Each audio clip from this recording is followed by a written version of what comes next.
Hello விவஸ், இப்போ பார்த்தீங்கன்னா மணி 6:30. வானம் பாருங்கள் எவ்வளோ அழகாக இருக்குது. அப்படியே ஒரு கதை சொல்கிறேன் கேளுங்க. ஒரு ஊரில் மக்கள்லாம் ரொம்ப கடவுள் பக்தியாக இருப்பாங்க. முறைப்படி வாழ்வாங்க, நல்லா ஒழுக்கமாக நேர்மையாகவும் இருப்பாங்க. அப்போ அவங்களுக்குள்ளே என்ன பேசிக்குவாங்களா, நம்ம இவ்வளோ நல்லவங்களாக இருந்தோம், நமக்கு கடவுள் எதுவுமே கொடுக்கறதில்ல நான் அப்படின்னு சொல்லி பேசிக்குவாங்க.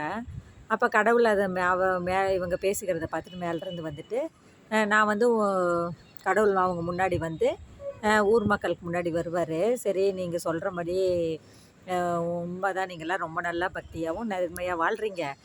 நான் என்ன பண்ணுறேன், உங்களுக்கு ஒரு வரம் தரேன். எல்லோரும் கண்ணை மூடி உங்களுக்கு என்னென்ன வேணுமோ அதை வேண்டிக்கோங்க. ஒரு 5 நிமிஷம் கழித்து பார்த்தீங்கன்னா, நீங்கள் என்னென்ன வேண்டிக்கிட்டீங்களோ அது உங்கள் பக்கத்தில் இருக்கும், அதெல்லாம் அது உங்களுக்கு கிடைக்கும். இனிமேலாச்சும் நீங்கள் சந்தோஷமாக இருப்பீங்களா அப்படின்னு கேட்பாங்க. மக்களும் அதுக்கு ஒத்துக்கிட்டு, இருப்போம் கடவுளே, எங்களுக்கு நாங்கள் நினச்சது கிடைச்சா போகிறோம், நாங்கள் ரொம்ப சந்தோஷமாக இருப்போம், இவ்வளோ தூரம் இறங்கி வந்து எங்கள் விருப்பத்தை கேட்டு எங்கள் விருப்பத்தைப்படி நீங்கள் செஞ்சு தரேன்னு சொல்லியிருக்கீங்க, அது எங்களுக்கு ரொம்ப சந்தோஷமாக இருக்குது அப்படின்னு மக்கள் சொல்லுவாங்க. சரி, எல்லோரும் கண்ணை மூடி யார் யாருக்கு என்ன வேண்டுமோ வேண்டிக்கோங்க, நீங்கள் என்ன கேட்டிங்கனாலும் அது கிடைக்கும் அப்படி சொல்லிட்டு கடவுள் சொல்லிடுவார். சரின்னு என்ன பண்ணுவாங்க, எல்லோரும் கண்ணை மூடிட்டு 5 நிமிஷம் கழித்து எல்லாம் கண்ணை திறப்பாங்க. பார்த்தீங்கன்னா எல்லோரும் என்னென்ன வேண்டினாங்களோ அந்த பொருள் வந்து அவங்களுக்கு பக்கத்தில் இருக்கும். கொஞ்ச நேரம் கழித்து என்ன பண்ணுவாங்க, எல்லோரும் பக்கத்தில் யார் யார் என்ன வாங்கினாங்க அப்படின்ட்டு பார்ப்பாங்க. அப்போ இவங்க சொல்லுவான், அச்சச்சோ, நான் ரெட்டை செயின் தான் வாங்கியிருக்கேன், அவள் 4 பட்டை செயின் வாங்கிட்டா, ஆரம் வாங்கிக்கிட்டாங்க, காசு மாலை வாங்கிக்கிட்டாங்க, அவள் பெரிய ஒட்டியானவே வாங்கிட்டா, அடடா நம்ம அதை கேட்காம போயிட்டோமேன்னு வருத்தப்படுவாங்க. ஜென்ஸ்லாம் பார்த்திங்கன்னா, அவன் இதை விட நல்ல காரை வாங்கிட்டான், நல்ல பங்களா டைப்பில் வீடு வாங்கிட்டான், கடவுள் எல்லாருக்குமே இப்போ அருள் பண்ணிட்டாரு, ஆனால் நம்ம எல்லாம் கம்மியாக வாங்கிட்டோம், எல்லாருமே ரொம்ப பெருசு பெருசாக வாங்கிட்டாங்களே, நமக்கு தோணாமல் போயிடுச்சான்னு எல்லோரும் மறுபடியும் அவங்கவுங்களுக்கு கொடுத்ததை நினச்சி சந்தோஷப்படாமல் அடுத்தவங்க எல்லாம் பெருசாக வாங்கிட்டாங்களோட்டு எல்லோரும் ரொம்ப கவலைப்பட்டுட்டு மறுபடியும் எல்லோரும் சோகமாகிடுவாங்க. அப்போ கடவுள் அவங்க முன்னாடி தோன்றி, நான் உங்களுக்கு அவங்கவுங்க விருப்பத்தை என்ன பட்டீங்களோ அதை தான் நான் கொடுத்தேன், ஆனால் வந்து நீங்கள் வந்து சந்தோஷமாகவே இல்லை, இதிலிருந்து என்ன தெரிஞ்சுக்கிறீங்க, உங்களுக்கு எவ்வளோ கொடுத்தாலும் உங்களுக்கு வந்து அதில் திருப்தி அடைய மாட்டீங்க, மற்றவங்க பக்கத்தில் இருக்கவங்க என்ன வச்சுருக்காங்கன்றதை பார்த்து தான் நீங்கள் உங்களோட சந்தோஷத்தையே எடை போடுறீங்க, அப்படி இருக்கக்கூடாது, உங்களுக்கு என்ன கிடைச்சதோ அதை வச்சு நீங்கள் சந்தோஷமாக இருக்கணுன்றத புரிஞ்சுக்கோங்க அப்படின்றது தான் இந்த கதை மூலமாக நம்ம தெரிஞ்சுக்கிற கருத்து. தேங்க்ஸ் ஃபார் வாட்சிங் வியூவர்ஸ்.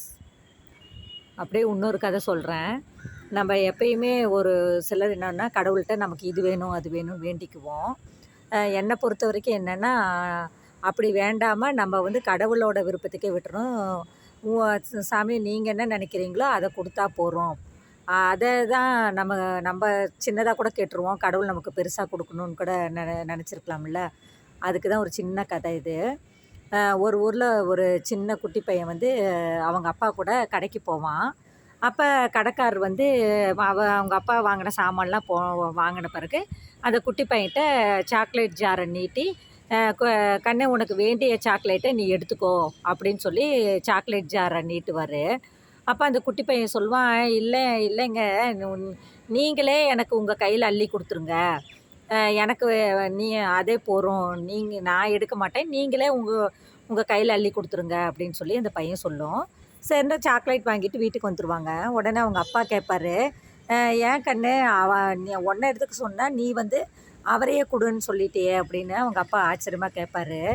அப்போ வந்து, இல்லைப்பா, என் கை சின்னது, நான் இல்லைன்னா கம்மியாக தான் சாக்லேட் வரும், ஆனால் அந்த கடைக்காரர் அங்குளோட கை நல்லா பெருசாக இருந்தது, அப்போ அவர் இல்லைன்னா சாக்லேட் நிறையா வரும், அதனால தான் நான் அப்படி சொன்னேன் அப்படின்னு சொல்லுவான் அந்த குட்டி பையன். அப்போ தான் அவங்க அப்பாவுக்கு ஒரு உண்மை விளங்கும். பாரு, சின்ன பையனாக இருந்தாலும் எவ்வளோ அறிவாக யோசித்து புத்திசாலித்தனமாக பண்ணான் அப்படின்னு அவங்க அப்பா அவனை பாராட்டுவார்.